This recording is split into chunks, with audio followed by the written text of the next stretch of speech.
Hey guys, and welcome back to the channel. Very excited to be joined by Amy Lundy, and we're going to be breaking down the Roland Garros 2025 tournament. Lots to discuss. Amy, how you doing? I'm doing really well. I'm still recovering from that amazing weekend of Roland Garros finals. Yes, two finals that went the distance and very entertaining ones that finished with Coco Gauff and I was about to say Jannik Sinner, but Carlos Alcaraz winning in the end, and Jannik it almost was Jannik Sinner, but Carlos Alcaraz being victorious, defending his title, Coco Gauff winning her first ever French Open title.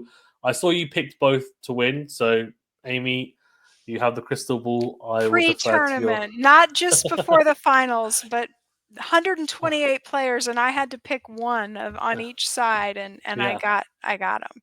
So thank you. I. You're welcome. I was close. I'd actually picked both finals. I'd picked Goff and Sabalenka and Mm. Sinner and Alcaraz. I went for Alcaraz, I got that one right. But I went for Sabalenka, and unfortunately wasn't to be. But next time, we'll get there. We'll get there. Maybe for Wimbledon, which is always random for the women, but we'll see. Yeah. So I have to ask you, Amy, what hmm were your emotions like watching that final for the men's? Oh, all over the map. I mean, first of all, I didn't care if I got the pick right. Like, I don't do this for any reason other than just fun. So it was actually really nice just to be able to not have a rooting interest really because I like both players a lot and just be very observational about it. And I really thought Carlos was not going to come back from that. That he had dug himself a hole. Um, my friends and colleagues were texting me about the possible calendar slam that Sinner could be going for. And I said, that could be good for tennis. It's something to talk about. But little did I know, Carlos would come back and win the match. And the way he did it, you know, um, with such flair and confidence and enthusiasm and never give up. And by the way, Sinner, after having lost those championship points and lost those opportunities, did pull himself even again. So he was dogged as well. And he's just a phenomenal player with a really smooth, interesting style. So I think we're just in really good position going forward in the sport of tennis. Yeah, 100%. I mean, when Alcaraz went 2 sets to love down, I thought, okay, he's never come from 2 sets to love down before. And if he were to do it today, it would be against Jannik Sinner in a Roland Garros final.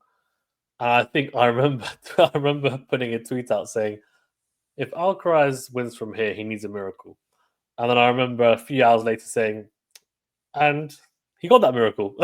He made it happen. He Yeah, made it happen yeah. because it was phenomenal to watch. And I think the total points in the end was 193 to Sinner, 192 to Alcaraz, which just shows how tight it was. I mean, you can look at the scoreline, you know how tight it is. But I mean, it was an incredible spectacle, and I think after the first 2 sets, I almost had in my mind as well the the cynicism of we always say that when we have two of these types of players going up against each other in a final, there's so much hype around it. Sometimes it doesn't live up to expectations, and Sinner was going to win in straight sets, and then Alcaraz managed to dig extremely deep, find something special, and give us what ended up being one of the all-time great Grand Slam finals, I think. And Yannick definitely played his part because he said he pulled himself back in that fifth set, broke back when Carlos was serving for the match, and really, I think, emptied the tank,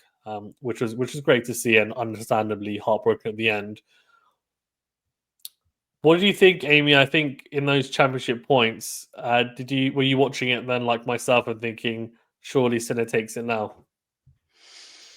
Yeah, when you've got those chances and you've got the talent level that he has, I thought surely something would go his way, but I did call to mind the 2 championship points that Federer had against Djokovic in 2019 in the Wimbledon final. How could you not think of that, right? And I've gone back and watched those points many times. Federer is such a great spot server that I've thought to myself many times, what if he just, he could just so easily go wide body or tee. What if he just served to a different location? Then the entire point plays out differently. Maybe he would get an ace. But Novak, being the world's greatest returner, got a beat on those serves, and the points played out the way that they did. Same thing with Sinner. What if he chooses a different location? What if he makes a first serve instead of missing? Like all these different things, or chooses to change direction on a shot, or not change direction on a shot, or approach the net. Then somebody else is hoisting the trophy, and it just changes. It's like a sliding doors moment, as they say. So I always like to go back and think about that. But I'm sure that Sinner doesn't want to think about that kind of thing right now. It's a what if moment, isn't it? So what if Mhm. this would have happened? Well, how would Mhm. it have played out? I mean, the 3 championship points. I just want to touch upon those because the first one, I think, the return that Sinner came up with was actually, I would say, if, we like to talk about shot quality nowadays, so I'll put it into a metric because I like my numbers. But I thought it was around an 8 out of 10. It was a backhand cross court return that had Alcaraz on the stretch, open stance on his backhand, and the backhand he got back from Alcaraz was a shorter angle, which it was almost like a jab from Alcaraz to defend and stay in the point.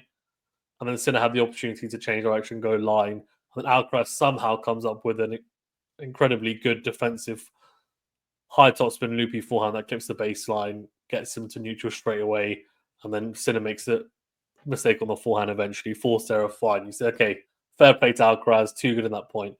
The second one is a backhand return miss off a second serve.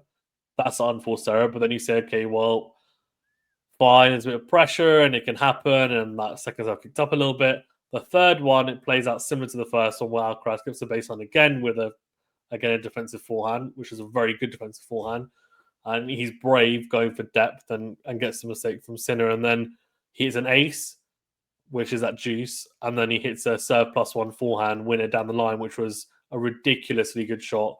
I mean, it was like a missile that clipped the baseline from Alcaraz, and in that moment when the crowd erupted, I just thought in my head like something's like this next game for Sinner when he's serving is going to be extremely tight because Alcaraz has essentially just come out and said, "No, like you think we're done, but we're not done yet. We're not done yet until I say we're done." Basically, and this crowd is for me. Like I'm the one that they want to win, and he was really utilizing them, I thought, in a really positive way. And that's not the way that Sinner tends to play. I mean, sometimes he does just gesture to the crowd, but it's not really his way of thinking. And I thought that was such a.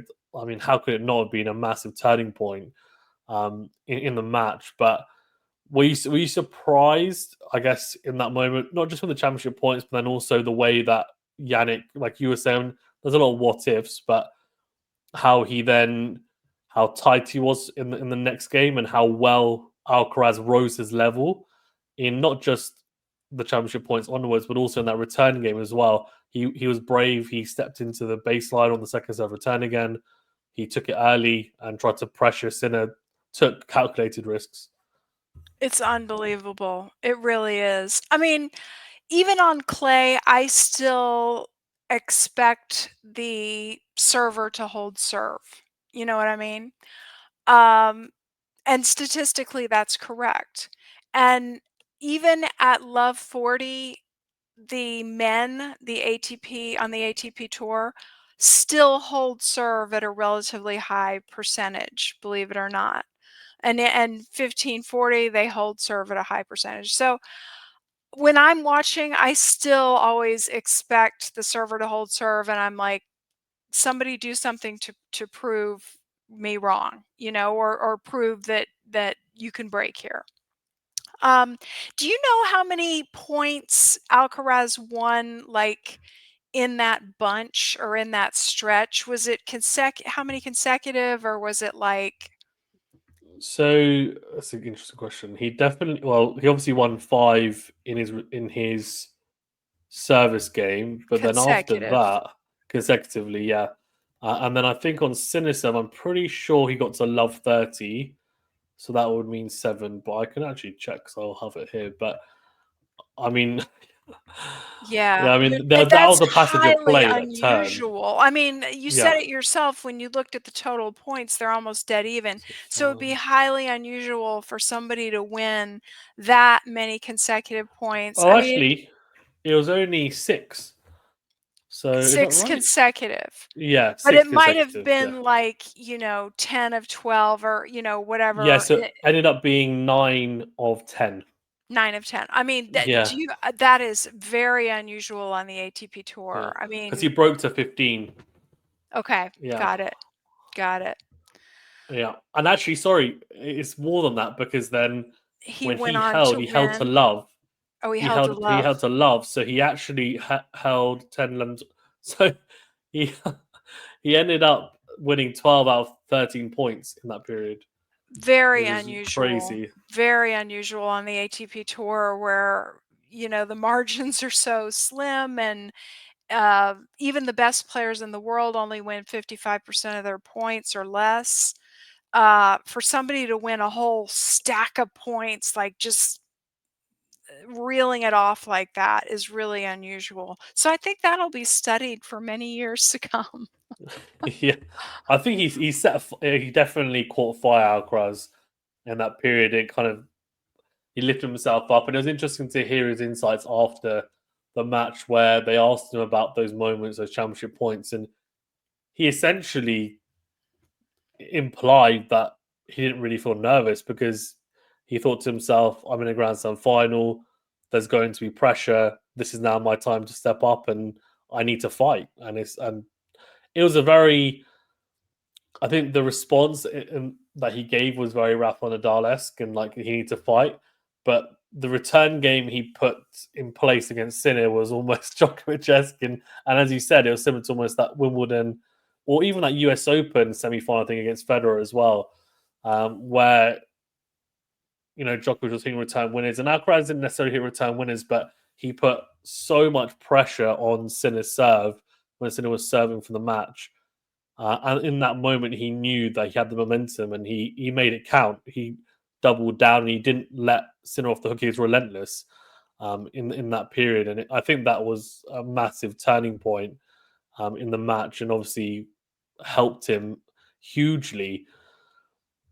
From your perspective, Amy, like how tough is it for Sinner, given that massive momentum shift and then the fifth set as well, Alcaraz breaks straight away? Like, how hard was it for him to then break when Alcaraz is serving for the match and like lift himself? Because it seemed like he was also struggling a bit physically. Alcaraz was playing the drop shot more effectively in the fourth and fifth sets after it was almost neutralized the first couple because Sinner seemed to be flagging slightly physically. Like, how did you see that, and how impressed were you, I guess, with the way that Sinner came back? Extremely impressed. It showed what he's made of. It showed what he has the potential for in the future. I would have collapsed right then and there. That would have been it. I don't know if I'd won another point. Yeah, it shows that he has the temperament to be able to gather himself. And yeah, there were a couple times where he was going for balls around the net, maybe Alcaraz had drop shot at him, and it seemed like he pulled up lame, but he completed the match, went on to play for hours after that. So, um, he's really tough, and I have no doubt that he will win Grand Slams in the near future, and he's just too good not to. His game is just so there. His power, his consistency, that he's number one in the world for a reason. Yeah, agreed. Was there anything tactically, Amy, that you noticed during the match that you thought was interesting or that stood out to you? I'm just always blown away by Alcaraz's variety and ability to do things that most people wouldn't even think to do. And that includes Sinner. You would not think to make some of the shots that he tried. One in particular in the tiebreak where Alcaraz took the ball out of the air. He drop shotted and then he um, took a few steps into what we call no man's land inside the court and then made a quick break to his right after hitting the drop shot where Sinner had, I mean, I don't even want to say he floated a ball, but it did float a little bit, but not too badly. And instead of letting it bounce to see if maybe even the ball was going to go out, he took it out of the air and passed Sinner, who was, standing at the net. Just an incredible shot that nobody even It was like a running, swinging, passing volley. And nobody would even think to try that. There were some, like backhand flicks for a passing shot. There were Yeah. power shots. There were finesse shots. Sinner doesn't have these tools, or he doesn't have command of them to this level. But what he does have is a beautiful, smooth, clean ball striking, consistent, depth to the corners, serve that is rapidly improving. So it's a contrast in style. That's what strikes me. Yeah, agreed. Agreed. The shot from Alcaraz actually that stands out to me a little bit, and I keep on thinking about is he hit. It was to take the match into a championship tiebreaker, and I think he was add up in that game when he was 6-5 down, and he hit a backhand pass where he was a good like 3-4 meters behind the baseline with Sinner at the net, which was just a ridiculous short angle, and he just didn't think he was going to be able to make it from that position because he wasn't actually dragged particularly wide, but he somehow managed to manipulate his wrist enough to find that angle, and it was just a ridiculous shot that you would only attribute to someone like Alcaraz. And as you said, Sinner's got all these incredible attributes, and he does have some of those types of shots in the locker, but Alcaraz just has so many different ways of winning points that's why I think in the past people like ourselves have almost, well, myself anyway, have talked about the fact that shot selection has been such an issue because he has so many different things that he can do that sometimes I think even he doesn't know what's the right option. But in the last couple of years, it's really come to a point where he's managed to hone his skills enough that he knows the right time, most of the time anyway, to play the right shot. Oh, the swing volley, I'm not sure how many times we'll see that from him, but, but maybe we'll see it again soon. But Mhm. yeah, I mentioned actually in the comments, and it did remind me of the Djokovic miss in Wimbledon 2023, and it was almost like reminiscent of that. And it's interesting how it's come full circle for Alcaraz to be in that position and obviously make it, and yeah, and obviously go on to win the match in a very very tight match as well. Um, the longest match of Roland Garros history, and a lot of people talking about how it's up there as one of the best Grand Slam finals of all time. Where do you rank it, Amy, in your list? I need some time. I need some time. I need to watch the match again. I won't do it in one sitting, but I'll do it in pieces. And I need to refresh my memory about some of the other great finals. I still put 2008 Wimbledon as my number one men's final, Nadal and Federer. Um, Borg McEnroe 1980. That's a big one. Um, 2012 Australian Open between Nadal and Djokovic. That was a long one. Um, Of course, Djokovic, Federer that we referenced earlier, Wimbledon 2019. Nadal, Medvedev, Australian Open 2022. I mean, that was one of my favorites.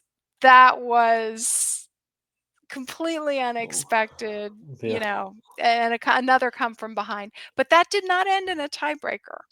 that's So true. this is up there. I mean, it's got to be Yeah. probably top 3. Yeah, yeah. I think it's top three for me as well.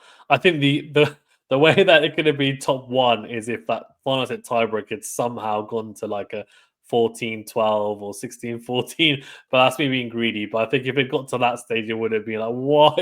It can't get any better than this. Like, it literally can't. But I think because Carlos came out and played such a flawless Mhm. first 7 points in that tiebreaker, that he ended up winning it 10-2. It was almost like, okay, this is really up there, but maybe not the best, but definitely in contention for being up there, for sure, in my opinion. But it's interesting to hear different people's opinions. I also feel like circumstance of like where you were when you watched these matches at times as well, like you're watching it with, and how old you are, and even like for me with the Federer Nadal match, there was a context of Nadal had played Federer the 2 years prior, and he kept on getting closer and closer to potentially being Federer. And then obviously in 2008 he finally did it, and there was the whole drama with the rain delay and then the shadows, and he ended up winning almost in the dark, and Mhm. that kind of added the theatre Mhm. or to the theatre. Whereas with this, it was.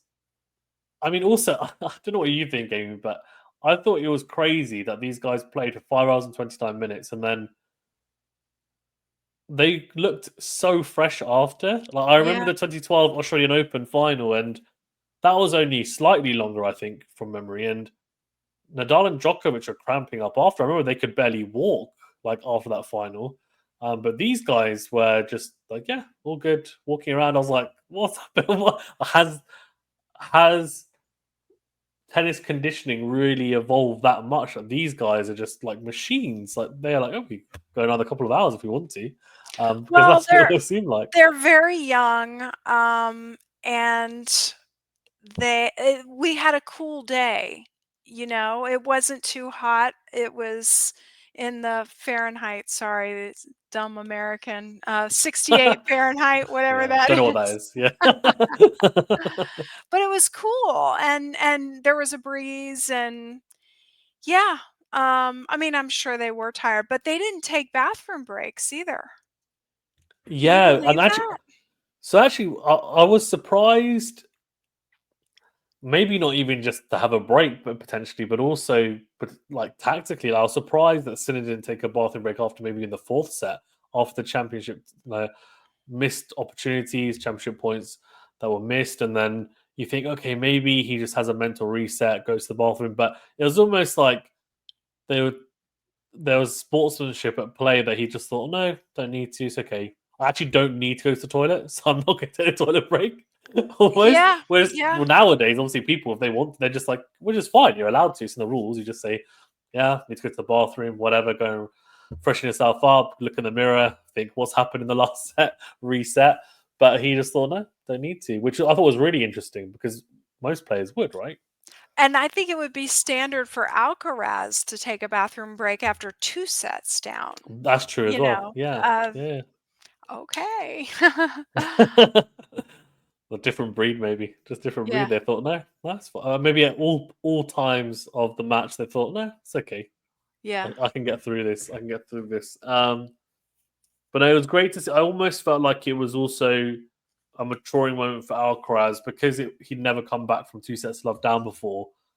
When he won that first set, and then the way that he approached, obviously the fourth set and the championship points as well, I just felt like it was almost a real positive step for him in his career. Like I feel like, not to say that he's going to go on and now win the next 5 slams, but he's obviously in a great position as it is. But I just feel like this was something that was obviously missing from his repertoire, like the feeling and confidence that he could come back from 2 sets of love down. And now that he's done it, he knows that he's got it in the locker. I feel like for Sinner, when he beat Medvedev, he did it for his first ever Grand Slam, and he knew that. He knew it great. Happened straight away from him. I know I can come back. And now Alcaraz knows, I can do it. So he'll have that great feeling in his mind that, actually, I'm not out of it yet. And that's what Djokovic and Nadal always used to have as well, and Federer as well. And a lot of the times that they were playing certain players that, yeah, like I can come back from here. Like I'm confident. And that would also help with their mentality, I guess, as well. And their coolness and calmness, I feel like mentally, which is interesting. And then the inverse of that would be that Sinner, twice in Grand Slam matches, maybe more, but twice that I can think of, um, was up 2 sets Yeah. and ended up losing the match. So, the other one being to Djokovic at Wimbledon. Yeah, So, 2022. Yeah. yeah, that's gonna be something he's gonna have to kinda reckon with. Yeah, 100%. I think he's the first person in the Open era to win a slam from 2 sets love down, but also lose a slam from 2 sets love down as well. Like the first person to which is a pretty crazy stat.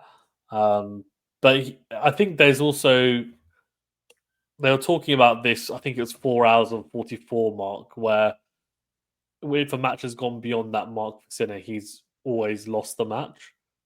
Hmm, Always lost the match from that point onwards. And I was thinking, it's just one of these stats that they've just pulled out of thin air. And then also his physicality and his conditioning's changed. Even I think after a 3 month layoff, he's clearly bulked up a little bit, and mhm, he's clearly looking um, a bit more solid. mhm, But clearly, it looked like he was struggling a little bit physically. It could be to do with the 3 month layoff as well. Maybe you're just mhm. kicking in there a little bit. Um, but I wonder if that could potentially be an issue moving forward. What's interesting to me is that he bulldozed through the tournament up to that point so efficiently that I wondered if it would come back to haunt him. And is this going to be something that plagues him in tournaments? Is he just so crazy efficient with his time on court and the way that he bulldozes opponents that when he gets to a final against an Alcaraz, who's really at or above his level, what he's going to be too rested and not tested. So, well, that could be something to watch. Yeah, agreed. I think the other point is that I think it's 91-3 against everyone else since 2024 and 0-5 against Alcaraz. So that probably doesn't. I mean, it's great because he just runs through everyone else, like you're saying, but it just puts him in a strange position when he comes up against Alcaraz, and then the feeling and I guess the tennis that's coming from the other side of the court is so different Yes. for him, and that's probably the contrast is so big. I think that's probably the difference for him, and it's amazing that he adapts so quickly. I guess in this match, for example, considering the 3 month layoff, I don't know what you think, Amy, but I actually think I'm not sure if I could see another player having a 3 month layoff, even Alcaraz having a 3 month layoff, and then coming back and making the final of Rome, and then playing the way he did at Roland Garros in the final as well, having championship points. Like I just think it's no matter The what you only think the about, only other the person banner I could thing, it's think that could crazy. do that would be Djokovic. It Yeah, seems like that guy yeah, can take off as little or as much time as he wants and still yeah. come back and be pretty fresh. That's true. That's true. That's true. I meant currently now, so Djokovic fans don't hate me. I didn't mean all the time. Yeah. 30 years of age, I think it'd be tough for him. But yeah, and I agree 100%. I mean, I think, and that's why there are the comparisons levied, I guess, between Jannik and Novak as well, because not just style, but also, I guess, those types of intricacies and nuances as well they have. I'll talk about freshness as well in terms of how long they played for. And they didn't look. It might also be down to this. Like, there's an interesting fact that I saw, which is that 15% of all points in the Roland Garros final were 9 shots or over. So it's the lowest percentage in the Open era at a Roland Garros final. So it just meant the rallies generally were shorter in this final than any other Roland Garros final. And I Really? guess yeah, which I guess it points to the What the percentage importance that were 0 to 4? I don't know about that. You're I I testing me. I Amy, I'm not sure. yeah, yeah. I'm sorry. I should have looked at the rally length. I'm still looking at the highlights. Like, I haven't even really let myself look at the stats too much yet.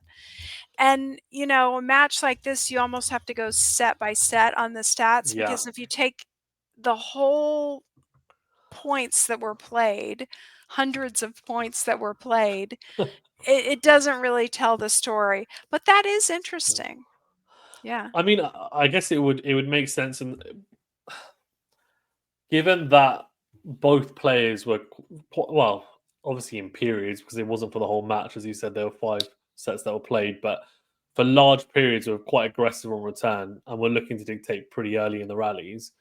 It would make sense. We did have some of the longer rallies, as you expect from Sinner and Alcaraz, but there were also a lot of points that were won with first strike tennis, which, because both players possess the power to hit through the clay, even on a slower surface, it would make sense.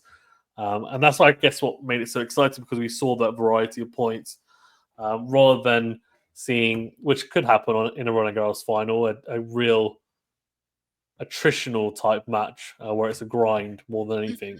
Mhm. But that wasn't the case with these guys, because they have that variety as well in their Mhm. game.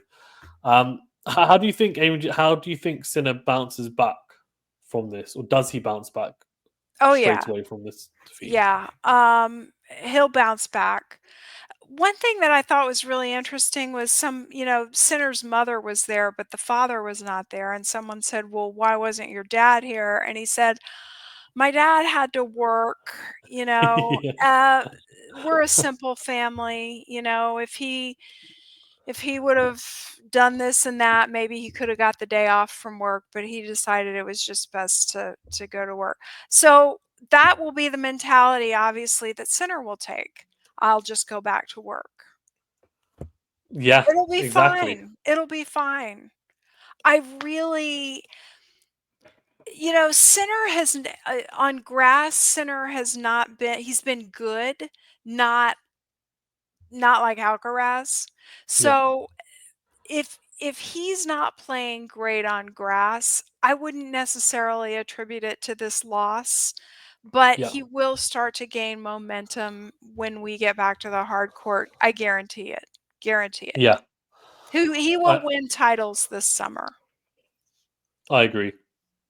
I agree. Like father, like son, right? Go back to work. Yeah. It's fine. All good.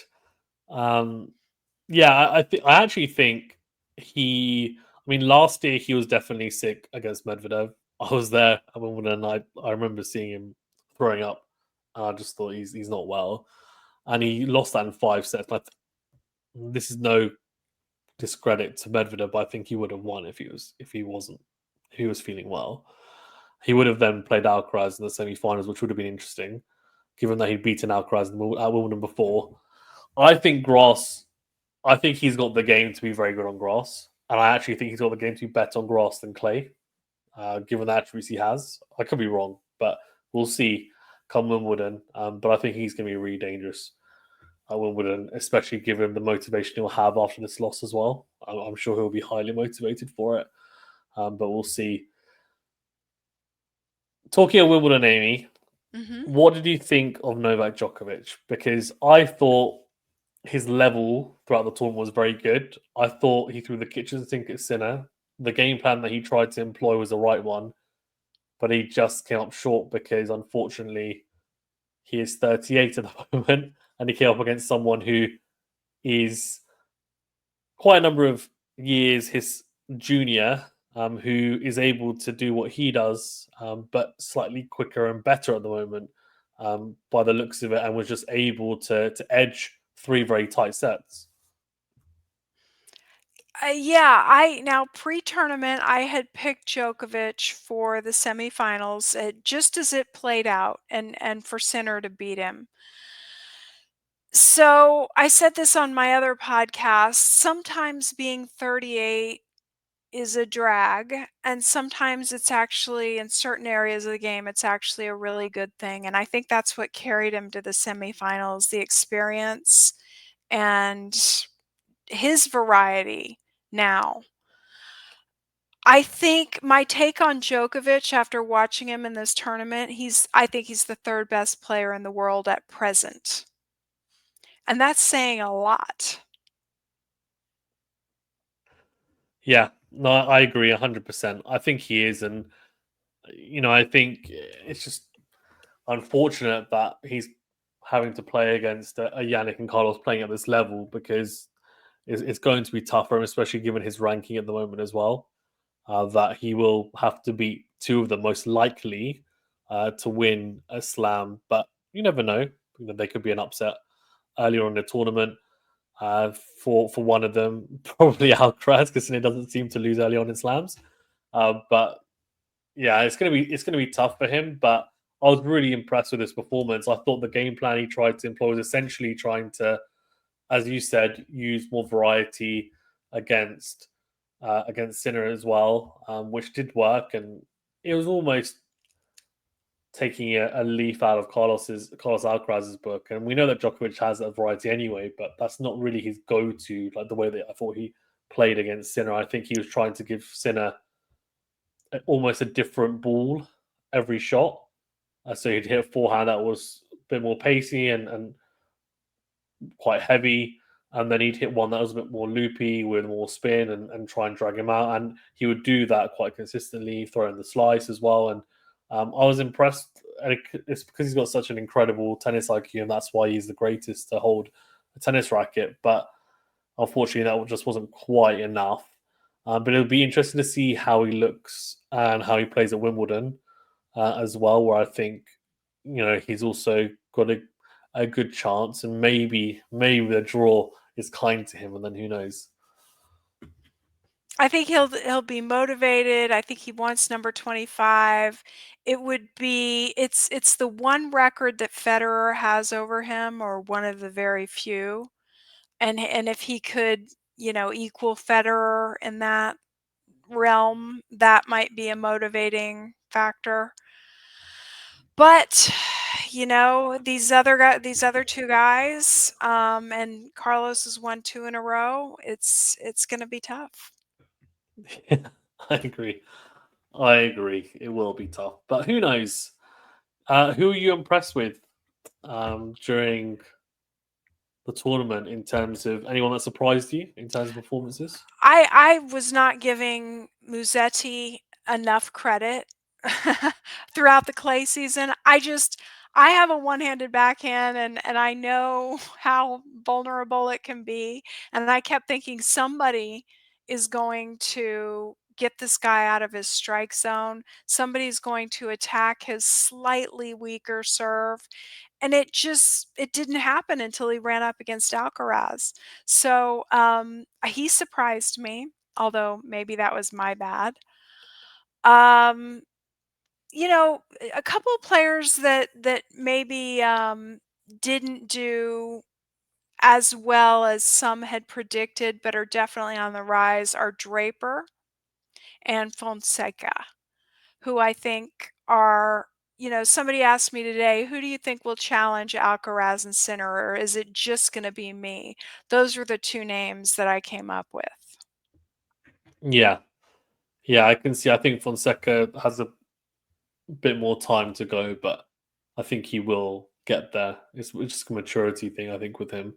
I think Mhm. he seems to have the game. I think also potentially there's a bit of work needed on the movement as well. I feel like sometimes he feels like he needs to just hit himself out of trouble. It's actually very similar to how I used to see Sinner when he was quite a bit younger as well, and he used to try and just hit himself out of trouble rather than being able to be comfortable on his speed or on his movement and being more patient to then know when to pull the trigger in the right moments. Mhm. With Fonseca, he just thinks, "Oh, I'm in trouble. Okay, let me just try and go for broke down the line and see if it works." At times, which is exciting when it's pulled off, but a lot of the times it doesn't work against the top players, as he found out early on.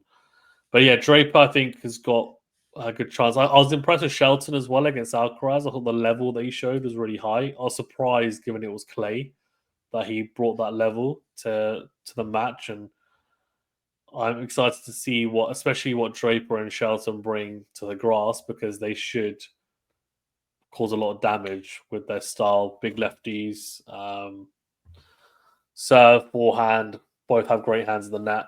I don't see Mhm. why they can't cause a lot of damage on the grass Mhm. as well. What was your favorite match apart from the final? Because you're going to say the final otherwise, Amy. I I really enjoyed the Djokovic Zverev quarterfinal because of all the drop shots that Novak played. I just thought it was a masterclass in coming up with a strategy before the match and then implementing that strategy to perfection. I really enjoyed that match. Yeah, I thought it was very intelligent from Djokovic and then Zverev. You would think he'd adjust his positioning on court, but I think he's just so set in his ways on the way that he plays that he wasn't able to adapt. Were you a little bit disappointed with Zverev's performance in that match? No. I mean, he played the game that he plays. I think he's one of those players that he's really tall and he's going to have to learn to serve and volley, come into the net, attack relentlessly and take advantage of his size. And Yeah, if he doesn't make that change, then he'll keep at the level that he has been at for the last few years. If he's willing to make that change and really make it, not just I'm going to do it here and there, not just sprinkle it in, like even lose some matches and take some flack and take a couple steps back in order to take 5 steps forward. I think that would be the play because he's so yeah, tall. yeah. I agree because I don't think from the back of the court against anyone outside of the top three that we were talking about, Alcaraz, Sinner, and Djokovic, yeah, he can beat them from the back of the court. But if he wants to win a slam, he's going to have to beat one of those guys at least. So like how all the greats have, like Federer and Nadal and Djokovic, and to name obviously a few of the recent ones, they will adapt to their game to not only be successful against majority of the field, but also against their main competitors and rivals, right? And they adapted. And I feel like with Zverev, he's very much on the mindset. But if I've been these guys before, I can do it again. If I just play well, I can do it. I don't see many changes in his game. Like, isn't really adapting as much as he could, which is a shame because I feel like his skeleton in terms of talent has been there for a while, but maybe not quite kicked on as he should. Do you think the now gen? I like to call them the now gen. Do you think their time is gone? The Tsitsipas's, Zverev's, Medvedev's, Rude. Do you think they have missed the train? I mean, some of them have got a slam like Medvedev, but do you think the window of opportunity is closed for them to win a slam now? Yes. I can't believe I'm saying this, but yes. I think each one is different. Each is a different case. Like somebody like Berrettini, he's got injuries to deal with. That's been unlucky. Um, Rude is a very consistent player, but um, we saw what happened when he ran up against Sinner. Tsitsipas is enjoying life right now with his girlfriend and has got a coaching situation to get ironed out. I know he's bringing on Ivanisevic, but I'm just not sure that he's got the hunger right now. I could be wrong. I could be wrong. But based on the level that I saw of those two in the final, yeah, it's going to be really tough for those guys to Mm, steal one. What do you think? mm. Amy, they say happy wife, happy life. So maybe he's just too Well, happy. I'm happy for them. And Tsitsipas is a heck of a player. I mean, I mean, yeah, it's difficult. I mean, I was a bit dumbfounded when he changed his racket to what, from what my knowledge is, it's a Pure Aero 98, which is a spin racket, which is essentially the racket that Alcaraz uses because he uses a stock model, which just adds 5 grams to the head. But anyway, um, so he changed to that racket as a blacked out racket. He won a title with it. I think he was in Dubai, and then he enters the clay court season. You think, yeah, okay, great. Like this racket is perfect for it. It's a spin racket. He was using a blade before, or a variation of it, probably a pro stock model, which isn't like a spin friendly racket. And yeah, like use the racket, see how it goes. You'll probably get some good results. He wasn't getting the results he wanted at the start. You think it's fine, just persist with it. Persist with it. You've had some good results, but no, he went back to what felt, in his own words, felt comfortable. So that meant the racket. His dad came back as well, and I was just thinking, why are you moving backwards? Because I feel like so many players are scared to change, and I feel like with him, he got scared, and now he's brought Ivanisevic, and hopefully that stays stable. And I think for him, it's about stability and about having someone who can actually improve his game. I think personally, from the way that he speaks, anyway, it seems like he's very hungry to do something. But I feel like he's almost, like you're saying, maybe he is a bit too happy to play second fiddle to a Sinner and Alcaraz. And sometimes when he speaks about them, he speaks about them as if they're older than him, as if they're more experienced than him. But actually, yes, they are more experienced than him in terms of Grand Slam wins, but they're not more experienced than him in terms of career. And that I think is a little bit frustrating. So it'll be interesting to see how he gets on during the Gross as well, and during the rest of the year. But it's difficult to see where he wins a slam. I would have thought in the past it'd be Roland Garros, but after now seeing that final and Alcaraz has won it the last 2 years, if it's not Alcaraz, then you think, okay, maybe Sinner. And then after that, you think, okay, well, Djokovic is still playing Djokovic. That's already 3. If Rude was fit, he lost early because he was injured. You'd say that maybe throw him in below those 3. I'm not really sure where he is in the pecking order. Zverev's probably got more of a chance at Roland Garros at the moment, so it's difficult. He's had good results in the Australian Open, but I don't see him winning it as well. So I'm not sure where he goes. Zverev, I have historically always said when I've done my Grand Slam predictions at the start of the year that, oh yeah, I think maybe he's ever win the US Open or he'll win one slam. And then this year I stopped because I thought I keep on getting let down and he's not winning a slam and I don't think he's going to win one. Then when he made the Australian Open final, I was thinking, let's see, that was disappointing. I think for him it's a massive mental block and I'm not really sure how he gets over it. In honesty, I think the US Open lost to Dominic Thiem. That match was a really, it's one of those big what if moments because if he wins that match, I do wonder how his career looks now. And I mhm. think it looks very different. I wouldn't be surprised if he'd won multiple slams. I'm not saying that he would have won 10, but I could see him of what I could have seen him with maybe 2 or 3 at this stage. But I unfortunately it just wasn't to be. And then from that point onwards, I think he struggled mentally in the biggest matches.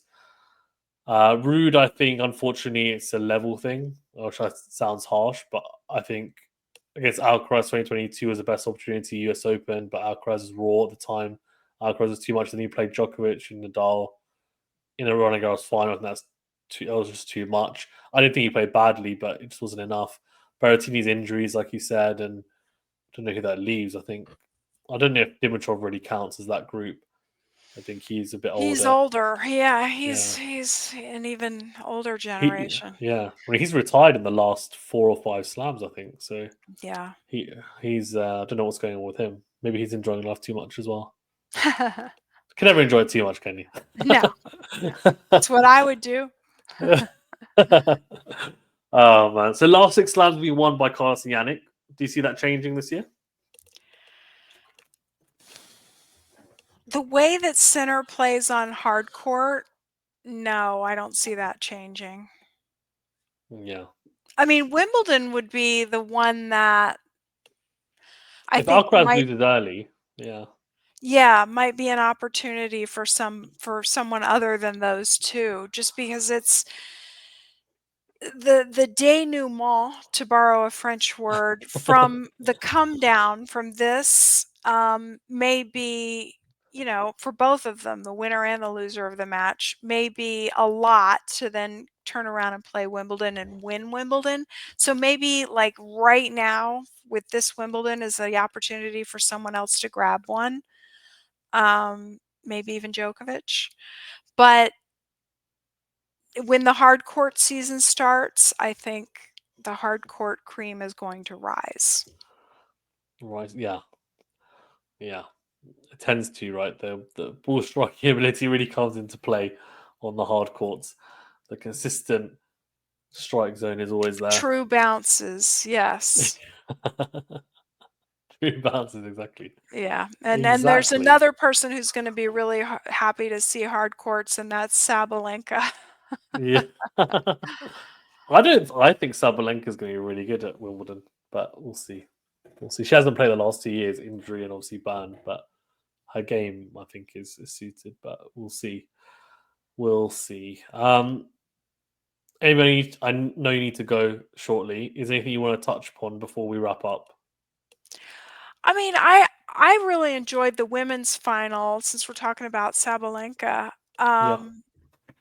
and, I thought that the way that some people are perceiving the match is maybe different than the match that I saw. I think, Coco Gauff does have power. She just used it very opportunistically and sparingly in this match, but she did rip off a couple of really good flat winners off of both wings.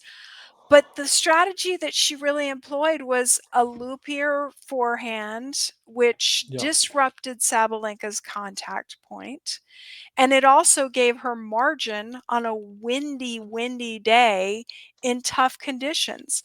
Her backhand was its usual pretty flat self, and she played with a good amount of variety. She first serve was good, and she kept the double faults under control. So it was really the perfect match, and deserves a ton of credit. And the errors were, for the most part, forced, not unforced. And so, yeah, that's how I saw that match. Just a brilliant, strategic, tactical, and athletic match against a player who in the past has been fairly one-dimensional, just like hauling off and hitting the ball. Throughout the tournament and leading up to this, Sabalenka has been showing us some variety with, like, drop shots and even a little more defense, but I think the old Sabalenka kinda showed up. So, yeah, I think, it's very important that Goff get the credit that she deserves, especially since the head-to-head is 6-5 in her favor. Yes. Yeah, it is. Yeah. No, I mean, yeah, I think Goff adapts to conditions so much better than Sabalenka, and it showed. And yeah, the 70 unforced errors is crazy. I think it's the most in a Grand Slam final. And yes, some of them would have been, in my opinion, would have been attributed to her not playing well, but some of it would have been attributed to the fact that Goff put a lot of pressure on her game, and I think some of it would have been mental because she would have thought after the first set which she won, which was ended up being a battle when she was up. In the second set, when Goff broke straight away, she probably was thinking, "This happened in the U.S. Open final, and then I went on to lose." And I personally think she was probably thinking that. And I think Goff was so composed after losing the first set. Like she was very calm. I remember seeing her look to her box, and she didn't look upset about losing the first set. She was like, "Yeah, okay, let's move on. Let's keep going." Whereas Sabalenka looked like she had won the set, but she was, "Oh, finally, like I've won it," because she was 4-1 add up, and she probably in Right. her head was like, I should have won this 20 minutes ago.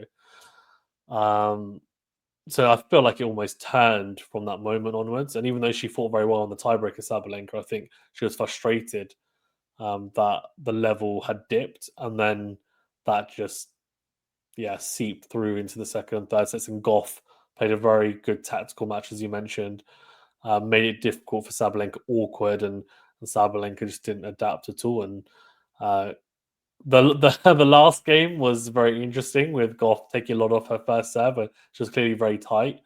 But in fairness, she hit her spots, and it's one of those ones where she took a lot off her serve, and she was serving up wide into like the Sabalenka forehand. And if Sabalenka hits return winners, or she hits really aggressive returns and wins those points, and maybe the first one or two, then Goff would like reverts back to type. But because Sabalenka didn't make her pay for it, then why is she going to change it when it's working?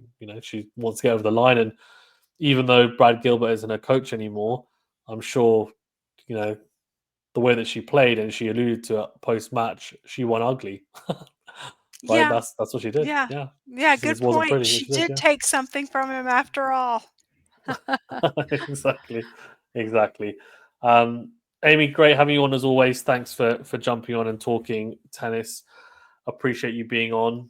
And yeah, anything you want to touch on before we wrap it up? No, I always enjoy being on this show. Fun talking tennis with you. It feels like talking to an old friend. So anytime you want, I'll do it. Thanks, Amy. I really appreciate it. All the best, guys. Remember to that like button, subscribe if you're new. Also, do check out Amy, Joel, and Gil on Gil Gross's channel. The 3 show has moved to there. So yeah, check that out as well. I'm sure you guys will be doing lots of content post Roland Garros and also Wimbledon as well. Yes, we will. Thanks very much, guys.